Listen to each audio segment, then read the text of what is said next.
राधे राधे मेरे प्यारे भाइयों बहनों माताओं व बंधुओं, संस्कार की बातें चैनल में आपका स्वागत है। बंधुओं, आज ही शुक्रवार मैं आपके लिए लेकर आई हूँ महालक्ष्मी जी की कथा। बंधुओं, पूर्ण विश्वास, सच्ची निष्ठा, एकाग्र मन के साथ ही महालक्ष्मी की इस कथा को सुनना और सुनने के बाद कमेंट बॉक्स में जय मां महालक्ष्मी जरूर लिखना। बंधुओं, यदि आपने हमारे चैनल को अब तक सब्सक्राइब नहीं किया तो जरूर करें और बेल आइकन दबाना ना भूलें ताकि आपको हमारी आने वाली सभी वीडियोस की जानकारी सबसे पहले हो सके। बंधुओं, वीडियो को पूरी सुने। बोलो मां महालक्ष्मी की जय हो। श्री सूत जी कहते हैं, सब पातकों का नाश करने वाले जटा तीर्थ में स्नान करके विशुद्ध चित्त वाला पुरुष लक्ष्मी तीर्थ को जाए। जो जो कामना मन में रखकर मनुष्य लक्ष्मी तीर्थ में स्नान करता है वह सब प्राप्त कर लेता है। लक्ष्मी तीर्थ बड़ा भारी दरिद्रता की शांति करने वाला, महान धन धान्य की समृद्धि देने वाला, बड़े बड़े दुखों का नाश करने वाला, महान वैभव को बढ़ाने वाला है। वह स्वर्ग और मोक्ष देने वाला, महान ऋण से छुटकारा दिलाने वाला, श्रेष्ठ पुत्र प्रदान करने वाला है। ब्राह्मणों, इस प्रकार यह लक्ष्मी तीर्थ का महात्म बतलाया गया है।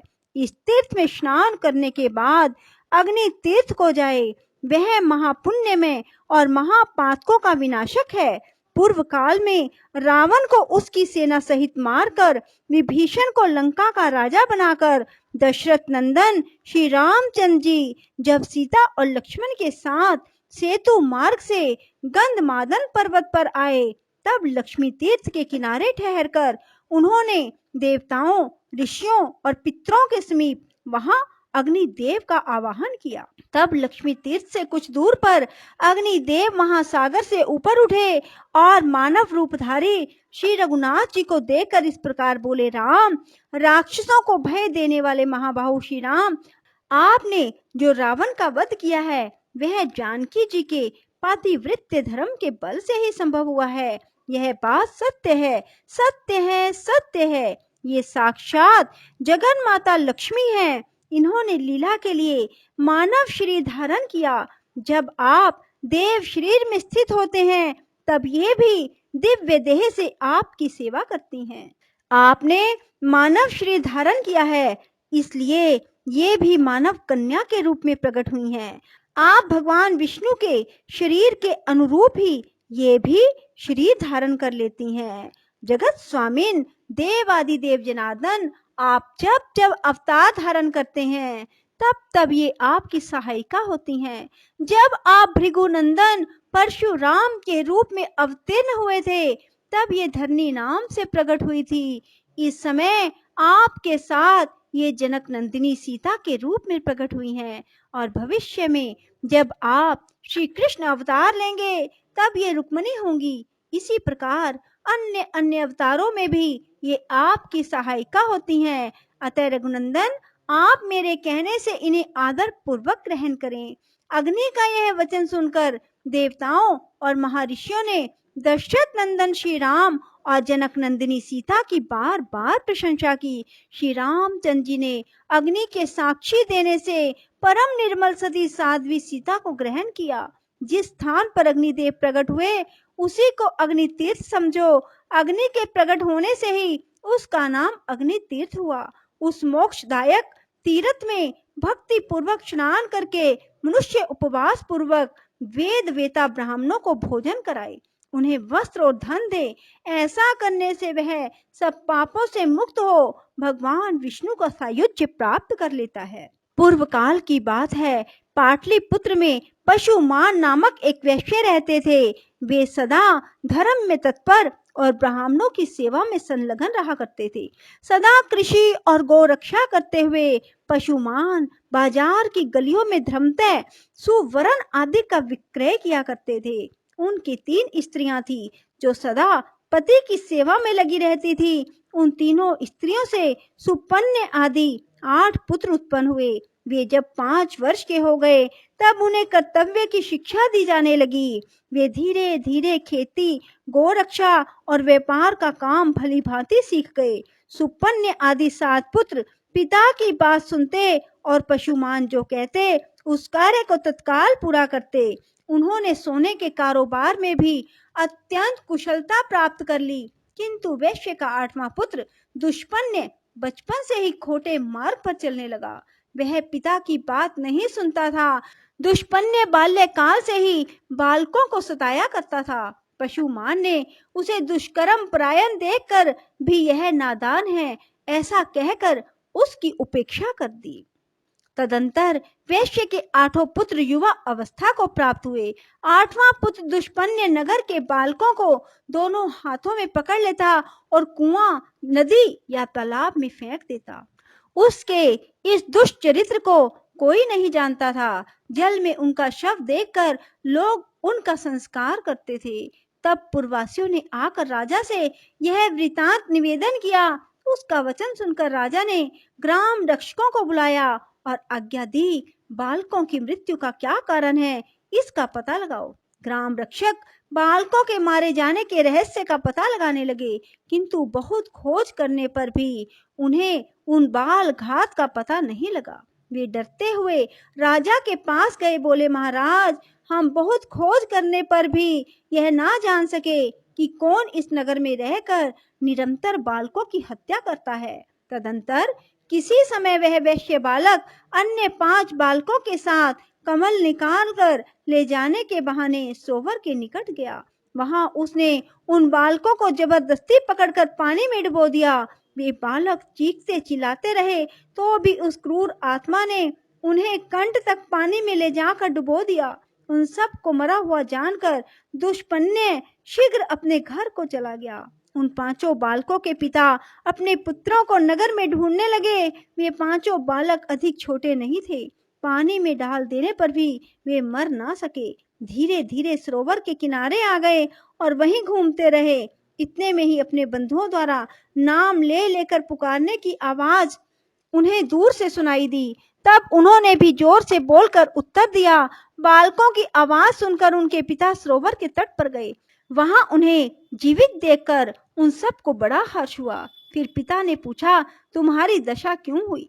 तब बालकों ने दुष्पन्य के उस दुष्कर्म का वृतांत अपने बंधुओं को कह सुनाया। यह बात जाकर पूर्ववासियों ने राजा को इसकी सूचना दी।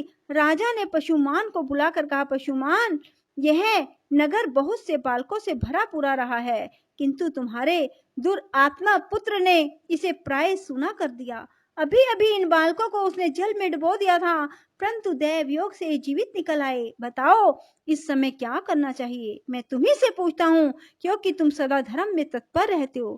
राजा के ऐसा कहने पर धर्मज्ञ पशुमान ने कहा, राजन, जिसने सारे नगर को सूना कर दिया वह वध के योग्य है। इस विषय में कुछ पूछने की बात नहीं।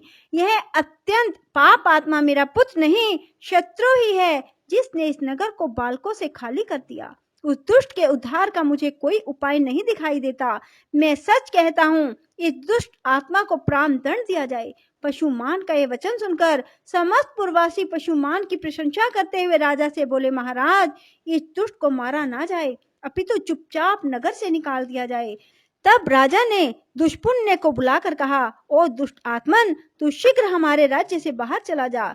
यदि यहाँ रहेगा तो मैं तेरा वध कर डालूंगा। इस प्रकार डांट कर बताकर राजा ने दूतों द्वारा उसे नगर से निर्वासित कर दिया। तदंतर दुष्पुण्य भयभीत हो उस देश को छोड़कर मुनि मंडली से युक्त वन में चला गया। वहां जाकर भी उसने एक मुनि के बालक को जल में डुबो दिया। कुछ बालक खेलने के लिए गए हुए थे। उन्होंने इस बालक को मरा हुआ देख अत्यंत दुखी हो उसके पिता से यह समाचार कहा। तब उक्त शवा ने बालकों से अपने पुत्र के मारे जाने का समाचार सुनकर तप के प्रभाव से दुष्पुण्य के चरित्र को जान लिया और उसे शाप देते हुए कहा, अरे, तूने मेरे पुत्र को पानी में फेंक कर मार डाला है, इसलिए तेरी मृत्यु भी जल में ही डूबने से होगी। मरने के बाद तू दीर्घ काल तक पिशाच बना रहेगा। यह शाप सुनकर दुष्पुण्य को बड़ा दुख हुआ।